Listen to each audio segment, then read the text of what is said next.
Assalamualaikum warahmatullahi wabarakatuh. Pada kesempatan kali ini, berjumpa lagi kita dalam kegiatan pembahasan soal KSM bidang studi geografi, kompetensi sains madrasah bidang studi geografi. Nah, ini merupakan soal lanjutan dari 1 sampai 5 kemarin, berarti ini soal yang nomor 6. Nah, di soal yang nomor 6 ini full menggunakan bahasa Arab dan bahasa Inggris, baik dari sisi soal maupun dari sisi option jawaban. Nah, seperti yang sudah saya katakan kemarin, kalau soalnya dalam bentuk bahasa Inggris dan bahasa Arab, jika kita tidak mampu menerjemahkan semuanya, maka kita harus atau setidaknya mengetahui dan menghafal kata kunci dari ilmu-ilmu geografi.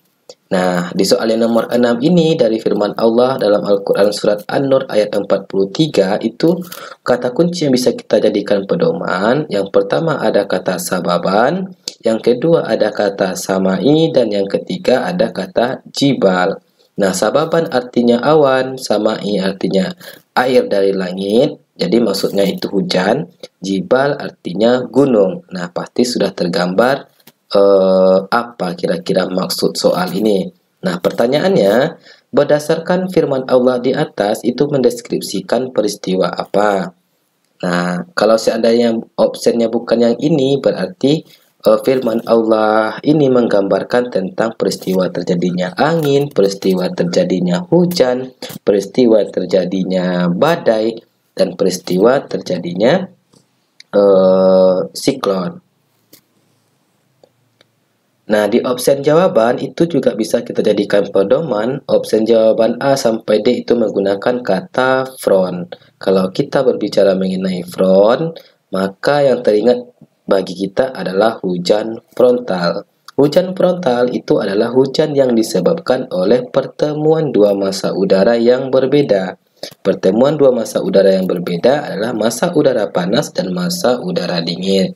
Nah, jadi soal ini yang ditanyakan adalah massa udara, berarti bukan proses terjadinya angin ataupun proses terjadinya hujan.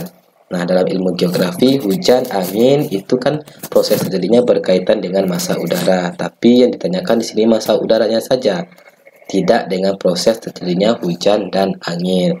Nah, kita terjemahkan terlebih dahulu firman Allah dalam Al-Quran surat An-Nur ayat 43, tidaklah engkau melihat bahwa Allah menjadikan awan bergerak perlahan, kemudian mengumpulkannya, lalu dia menjadikannya bertumpuk-tumpuk, lalu engkau lihat hujan keluar dari celah-celahnya, dan dia juga menurunkan butiran-butiran es dari langit, yaitu dari gumpalan-gumpalan awan seperti gunung-gunung. Nah, gumpalan-gumpalan awan seperti gunung-gunung, jadi maksudnya ini adalah awan cumulonimbus.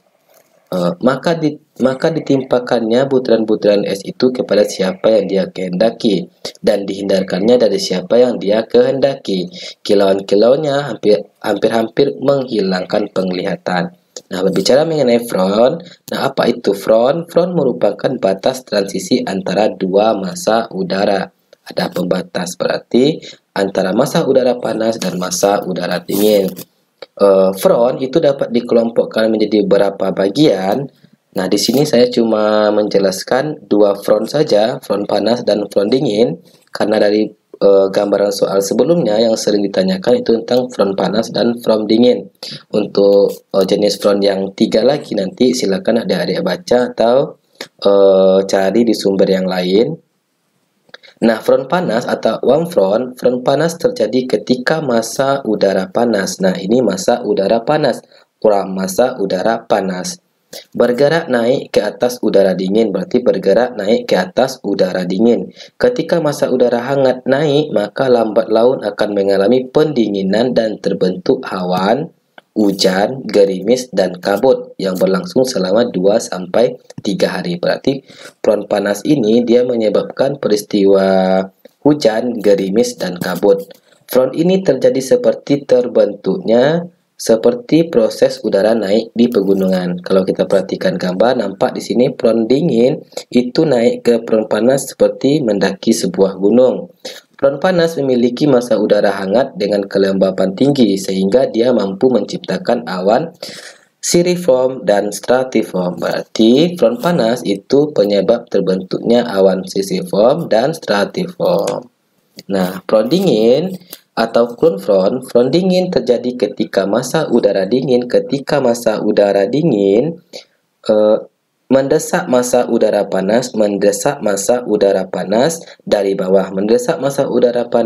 bawah, sehingga massa udara panas naik ke atas massa udara dingin. Nah, kita lihat tanda panah merah ini, massa udara panas naik ke atas massa udara dingin. Front ini bergerak lebih cepat daripada front panas. Akibatnya terjadi perubahan cuaca yang lebih drastis, terbentuknya awan cumulonimbus. Desakan dari front dingin terhadap front panas itu menyebabkan front panas naik ke atas membentuk awan cumulonimbus dan awan cumulus yang mengakibatkan terjadinya hujan besar, kilat dan badai yang berlangsung selama 2-3 hari. Nah, untuk jenis front selanjutnya dapat adik-adik baca atau dari sumber yang lain juga boleh. Ada front siklon, ada front strationer, ada front satu lagi ada front siklon. Nah, ini hujan frontal. Proses terjadinya hujan frontal itu diakibatkan dua massa udara yang berbeda antara massa udara panas dan massa udara dingin. Oke, kita kembali ke soal. Nah, kira-kira dari penjelasan jenis-jenis front, jawaban yang paling tepat itu yang jawaban yang mana? Oke, jawaban yang paling tepat adalah jawaban front dingin. Front dingin berarti cool front. Jawaban yang option B. Kenapa cool front? Nah, kita kembali ke terjemahan. Di sini gumpalan-gumpalan awan seperti gunung-gunung. Nah, gumpalan-gumpalan awan seperti gunung-gunung yang dimaksud dalam ilmu geografi itu adalah awan cumulonimbus. Nah, front dingin, massa udara dingin tadi itu dia pembentuk awan cumulonimbus. Nah, di sini ada kilauan-kilatnya hampir-hampir menghilangkan penglihatan. Nah, di front dingin itu tadi menyebabkan kilat dan badai yang berlangsung selama 2-3 hari. Nah, berarti opsi jawaban yang betul adalah yang opsi B.